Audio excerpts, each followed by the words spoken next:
Let's begin.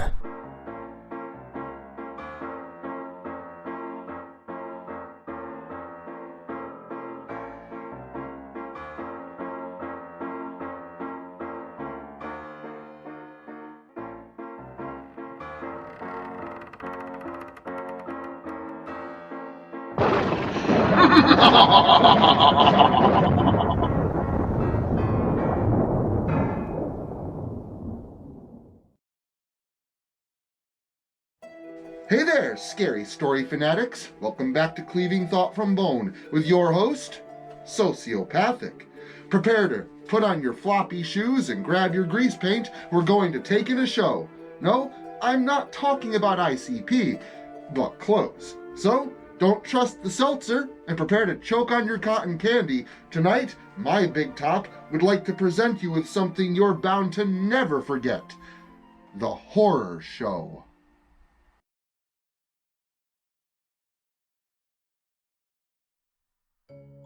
There's this thing with ambiguity that always seems to bite you in the ass. Life has a way of making you look right, expecting the obvious, while the absurd and unforeseeable hit you hard from the left. A shining example of such happened when my friends, Ryan and Thomas, decided to embark on a night of memorable fun, taking me and my girlfriend, Tamara, along for the ride. My job is loaded with stress, and combined with the long hours, Tamara and I barely have time to see each other, never mind have time to cut loose and really enjoy some time off. But, as previously stated, things aren't always what they seem, and what was supposed to be a fun night out on the town turned into an experience in true terror beyond that of anything I have ever known. The plan was to head into the city and hit up a place called the Empire Club. To be honest, the club scene really isn't my thing. I'm not a very good dancer, not a big fan of hip-hop or pop music, and I'm generally not a big fan of crowds. I'm claustrophobic. But what you have to understand about where the four of us live is that there isn't much else to do.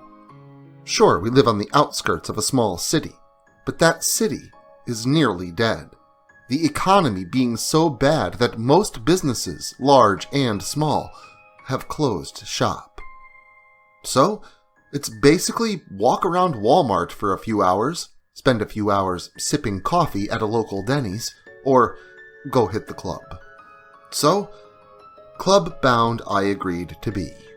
And, on a side note, I am a big fan of alcohol, so a night of drinking while not having to play designated driver for once filled me with at least some small form of anticipation, an anticipation not readily satisfied as Ryan decided to take the back roads there. It's not like we would have been pulled over anyway, but Ryan is a really paranoid stoner type, and insisted that if we were to smoke on the way, that taking the back roads would be part of the agreement. Passing the joint to Tamara, I watched her press the lefty to her lips, inhaling deeply, her breasts slightly heaving upward and outward as she did. Her beauty in that moment was all I could think about. Finishing her pull, she passed it forward to Ryan, who turned his head to take it from her hand. "Watch the fucking road, dude!" Thomas yelled at Ryan, who had now run us off the road and down a steep ravine into a thicket of dark, thick, old trees at the edge of a nearly imperceivable tree line. Groggily, I opened my eyes, slowly, and first only noticing the gentle shaking of my body. Shortly thereafter, a muffled voice slowly became clearer alongside my vision, and a moment after that, I realized it to be Tamara. She was the only one shaking me to consciousness. Sitting upward, I checked her over, ignoring myself, remembering instantly that we had been in a crash. Once Tamara convinced me that she was also amazingly all right, we checked on the guys in the front.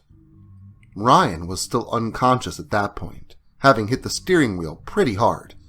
I told him that he should have gotten the airbag on this junker checked out.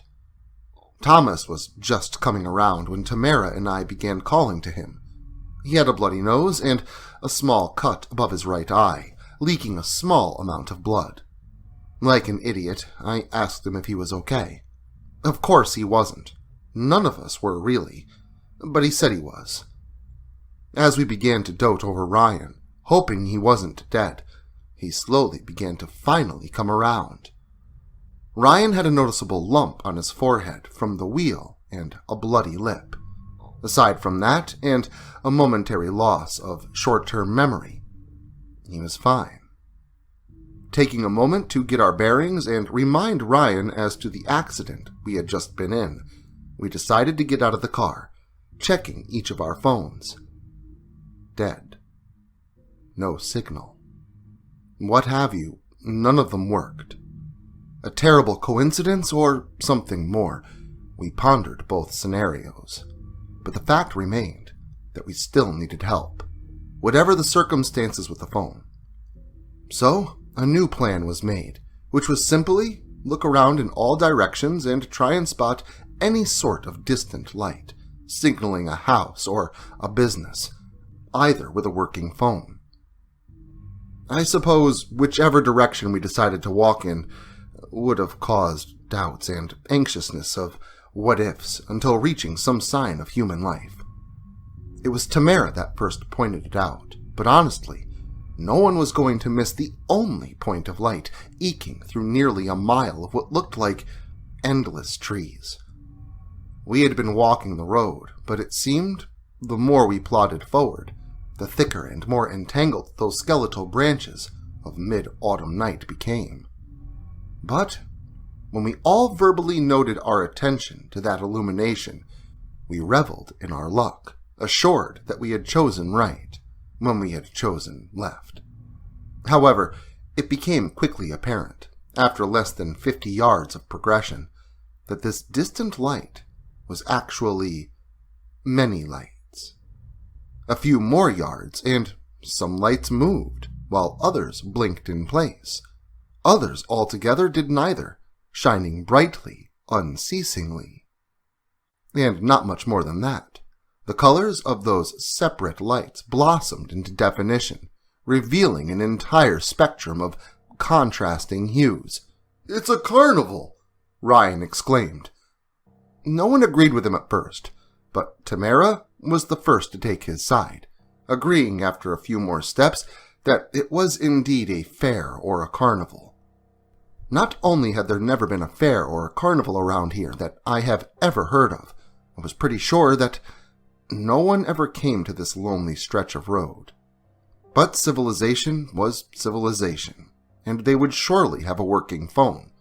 Hell, if we had not just been in a car accident and possibly in need of medical attention, a night at the carnival sure as fuck beat a night at the club, at least in my book. The road we tread upon wound and weaved, becoming even thicker with trees along the way, so the lights from the fair, albeit getting closer with every step, cut in and out through the darkness as we progressed. The strange thing was that the closer we became, the dimmer the lights seemed to become, contrasting what logic and reason would dictate. At one point, I had even made a comment to the group that maybe they were shutting down for the night, which made no sense as it wasn't even quite 10 o'clock yet. Ryan and Thomas tried to argue the point, stating that it was a trick of obstructed light through the trees, or some other such bull. But Tamara agreed that at the very least, I was right, and that the lights should have been increasing in intensity. I think those two idiots argued with me all the way up to the gate, and even from still quite a distance away, it was easy to see that only a few bulbs, scattered across the grounds, were still lit. But I know that personally, I'll never forget that feeling when we had actually gotten to the entrance. The way my stomach twisted and churned within my body, the way my muscles clamped, and the way my mind went distant with disbelief for a moment. I'm pretty sure the rest of them felt exactly the same way. Everyone was speechless, aside from Thomas, who whispered out a quiet, "What the fuck?" that I don't even think he intended anyone to hear. The place was empty, abandoned, seemingly for decades. Rides were visibly falling apart, notable even enveloped in near darkness. Refuse was sparsely scattered about the ground on sandy, wind-blown paths that led around ancient carnival games and attractions, each void of life, decayed, filthy, and weathered. I guess I was the first, because I can't remember what happened next, only what was relayed to me through whispered, sorrowful words, cut short by screams of agony, rendering such explanations irrelevant. All I know is that in an instant, my eyesight cut to black, and I entered a dreamless unconsciousness.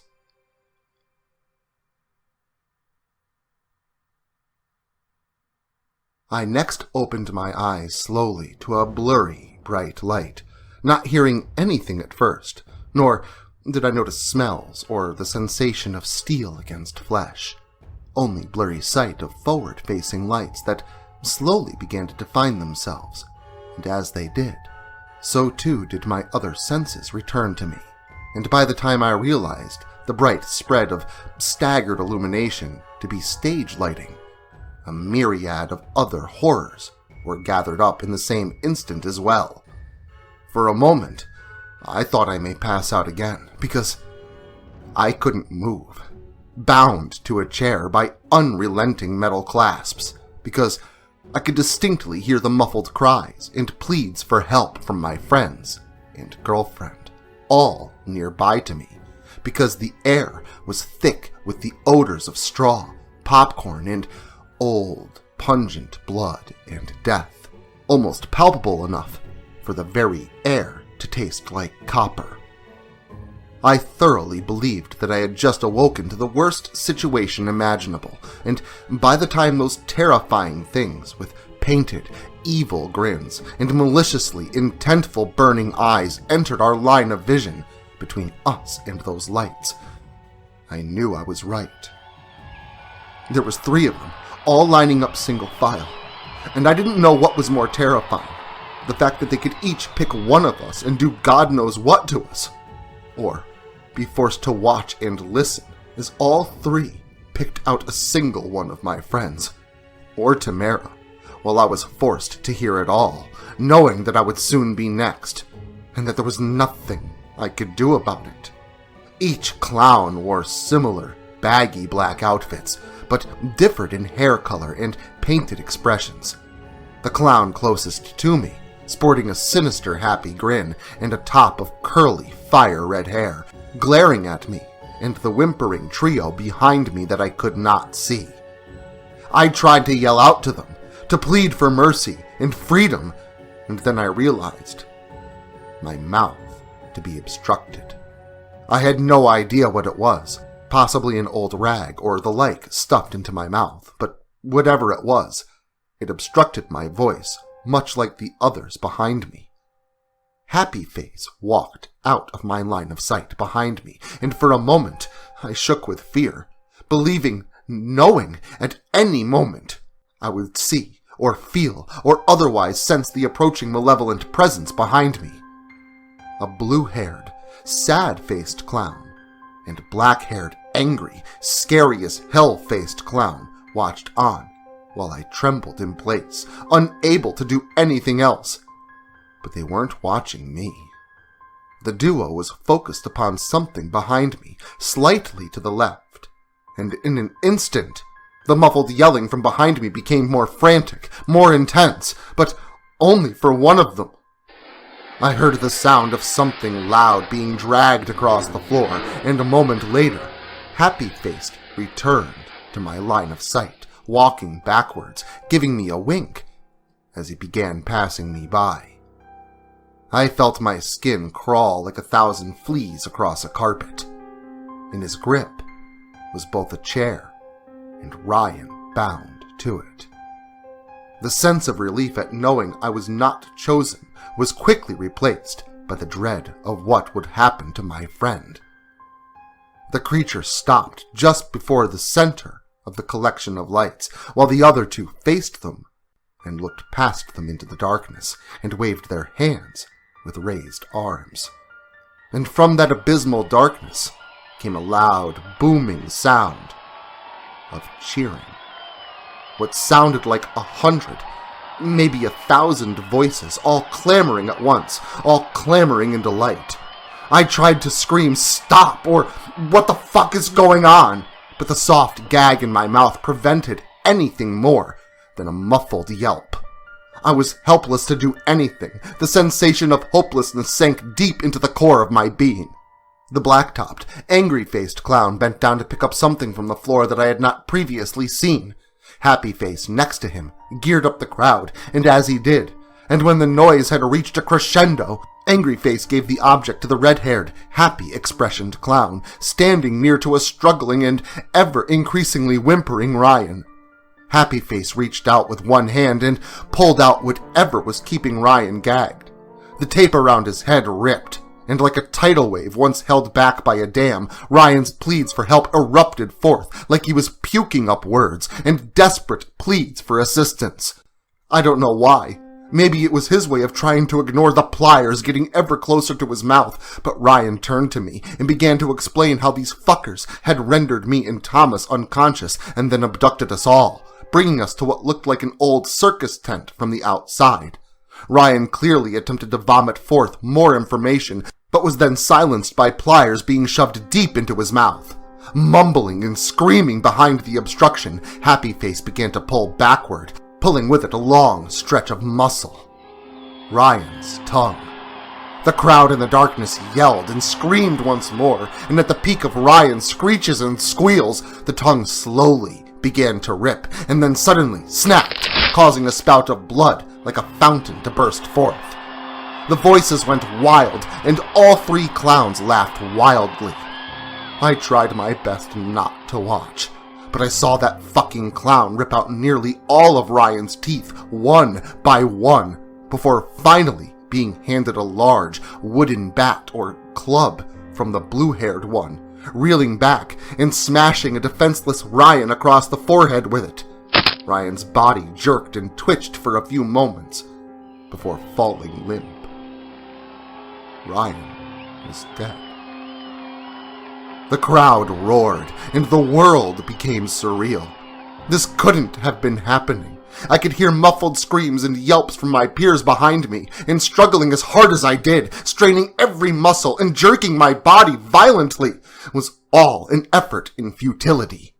The yells from the darkness began to go quiet, and the angry-faced clown turned and hopped playfully out of sight behind me.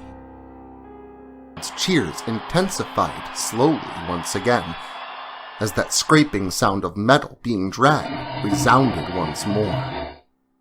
I winced anxiously, hoping that I would simply wake up from this terrible nightmare. Paying no attention to me as I opened my eyes, Angry Face was dragging another chair. This one had Thomas bound to it and placed it facing out past the lights into the darkness, right next to Ryan. Thomas struggled hard as well, but also to no avail. I saw him suddenly cease all movement as Sadface began to turn around, his arm bent, holding something in his hand. I could not yet see what it was, but Thomas could, and whatever it was had made him stop cold in fright, paralyzed at some kind of impending doom about to befall him. But it wasn't until Happy Face reached out with it, approaching Thomas's pulled-back face with the gleaming object, that the blue-haired monster looked at me, almost mocking my misery with his grease paint, and clamped down on the handle of the open shears right onto Thomas's left nostril, splitting the orifice in two. The clack of metal was loud enough to hear as the shears closed shut. Thomas's body shuddered, and a large amount of thick red blood began to run almost immediately from the wound. Thomas began choking behind his gag, but the trio of clowns only danced around in delight, raising their arms and increasing the energy level of the faceless crowd. The black-haired clown then began to lift something up slowly from in front of him, before quickly turning, swinging a heavy object, connecting it to Thomas's face, almost making his movements stop instantaneously. When he let go, and I could see the still shaking handle, I knew it to be the handle of an axe. The crowd roared once again, but Sadface wasted no time, sauntering right behind me to grab his next victim, and I knew who it would be. The sound of a chair being dragged increased once again, while the two others quickly rushed off stage. When the chair returned, displaying a bound Tamara, my girlfriend, pleading to me with her eyes, so too did the other two clowns, one wheeling in a large metal box, the other a barrel on a dolly cart. Happy and Sadface began to unbind Tamara, while Angryface once again waved at the darkness, getting a rise from the numbers in the black. Tamara tried to fight back, tried to get free, but was lifted by the two and placed inside the box, kept down by something that I could not see. But next, the two clowns lifted the barrel from the cart and tipped its contents into the box, spilling hundreds of snakes, insects, and other such creatures inside with her, before closing the lid. Even through such a box, I could still hear her shrieks and muffled cries before finally going completely silent. At the time, I wasn't sure if she was dead, or simply passed out from fear. But I would eventually learn the truth. I was sure that it was my turn. I wanted to run. I wanted to save everyone. I wanted to hide. I could do nothing. Both Happy and Angryface approached me, reaching out towards my arms, and my skin crawled. Then, the most unexpected thing happened. My binds were released, and the gag taken from my face. At first, I was afraid to move, wondering what would happen next. But they just stood there, watching, as if waiting for something. Never taking my eyes off of them, I slowly rose and moved from the chair, faster and faster the further I got. Tamara's box had a glass lid, and although not a mark was on her, her pale skin, blue lips, all told me that she was clearly dead. Run. I heard a whisper from slightly beyond from where I stood. Run. I heard it again.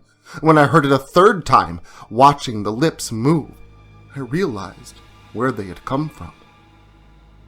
But that was impossible. Ryan was dead. Run. Thomas chimed in. When I looked down, Tamara's eyes were locked on me, and her blue lips mouthed the same thing. Run. I heard a loud mechanical sound and sensed the spotlights dim. The sound had apparently been the lights over the seating being turned on, finally revealing the crowd in what was once darkness. But again, that too was impossible.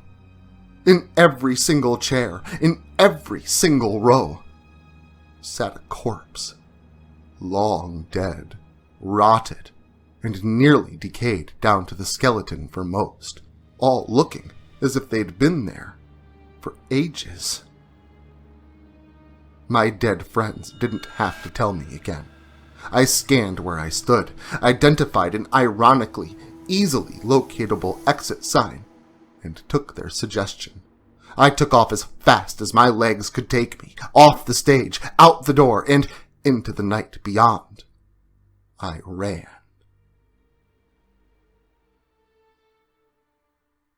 Things happened so fast. My mind raced beyond its capacity. I didn't even notice that the door opened up into the woods. Not a run-down fairground, and with the road in sight no less. And what's more, the trees and road flashed blue and red with police lights and paramedics. I ran up to the first person I saw, a man in a police uniform and ranted about the depravity I had just witnessed and subsequently had been released from. I pointed back towards the forest from which I had exited that place, but when I turned, I saw nothing but a wrecked vehicle. Our vehicle, wrapped around a tree off the side of the road. This is where we had crashed. The cop looked at me with a confused look, said very little, and insisted that I be looked over by the paramedics. I was questioned by both the police and the medics a few times, not once changing a word of my story. And this was the reason for their confusion, because Ryan, Thomas, and Tamara were dead, found inside the car. Ryan's skull had been smashed in by the steering wheel, the result of a malfunctioning airbag. Thomas's forehead was penetrated by a large piece of glass from the windshield, and Tamara had apparently had the life shook from her, dying upon impact without a mark on her. I was the only survivor. I don't know whether or not I survived because I was released, or if I was released because I survived, and that's something I may ponder for the rest of my years of living. But one thing I do know for sure is that wherever my friends, my girlfriend went, are at right now, is a place that awaits us all, and it's a horror show unlike any other. Well, I sure hope you liked the show, and whether you did or not, you should expect an encore, and to be center stage soon enough. But if you don't want to wait for the terror of a lifetime, make sure to hang your nooses and swing by again next weekend. And until then, make sure to like, share, subscribe, and turn on notifications so I can catch you all again next Saturday.